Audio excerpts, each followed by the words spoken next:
Bowling machine থেকে ছোড়া দ্রুতগতির বল পিচের উপর রাখা গ্রানাইটের স্ল্যাবের উপর পড়ে সেই বলে গতি পাচ্ছে আরও বেশি, সঙ্গে তৈরি হচ্ছে কিছুটা সুইংও। তবে সবথেকে উল্লেখ করার মতো ব্যাপারটি হচ্ছে এক্সট্রা বাউন্স। তবে সেসবের কোনো কিছুতেই যেন ভ্রুক্ষেপই নেই ব্যাটার সাব্বির রহমানের। প্রতি বলেই করছেন হিট, খেলছেন মন খুলে। কিন্তু কেন এই বিশেষ আয়োজন সাব্বিরের? বাংলাদেশ হাই পারফরমেন্স ইউনিট বা এইচপি ইউনিটের হয়ে চলতি মাসেই অস্ট্রেলিয়া যাবার কথা রয়েছে সাব্বির রহমানের। সেখানেই খেলবেন বাংলাদেশের হয়ে টপ এন্ড টি-20 সিরিজ।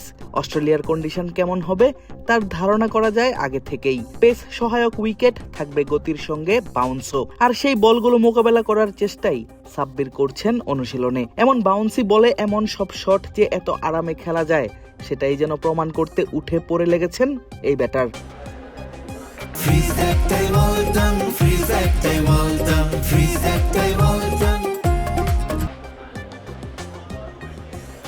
সাব্বির যখন নিজের ব্যাটিংটা করছিলেন অনুশীলন নেটে, তখন পুরোটা সময় নেটের পাশে দাঁড়িয়ে তার ব্যাটিং পর্যবেক্ষণ করেছেন মাহমুদুল্লাহ রিয়াদ। নতুন দায়িত্ব পালন করছেন মাহমুদুল্লাহ, সামলাচ্ছেন এইচপি দলের মেন্টরের কাজটা। একটা সময় জাতীয় দলে দুজন খেলেছেন একই সঙ্গে, তাই সাব্বিরের ব্যাটিং সামর্থ্য রিয়াদের থেকে ভালো জানে না কেউই। বেশ লম্বা সময় ধরে তার ব্যাটিং দেখে মাহমুদুল্লাহ যেন হয়েছেন মুগ্ধ।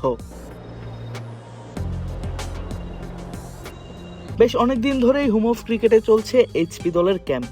এক দল ইতোমধ্যেই ওয়ানডে টুর্নামেন্ট খেলতে অবস্থান করছে সাউথ আফ্রিকায়, আরেক দল টি-20 টুর্নামেন্ট খেলতে যাবে অস্ট্রেলিয়ায়।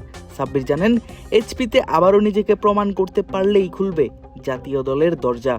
চাওয়া পূর্ণ হবে দর্শকদেরও, কেননা বেশ লম্বা সময় ধরেই দর্শকরা চাইছিলেন সাব্বিরকে যেন আবারও ফেরানো হয় জাতীয় দলে। তবে কারো সুপারিশ কিংবা তদবিরে নয়, সাব্বির যেন ফিরতে চান নিজ যোগ্যতাতেই।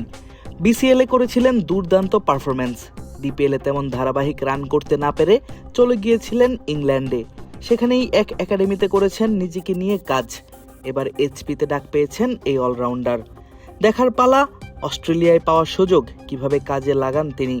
অনুশীলনের মতো ম্যাচেও তার ব্যাট থেকে দেখতে পাওয়া যায় কিনা এমন দারুণ সব শট। আদিব আশরাফ, ক্রিক ফ্রেন্জি।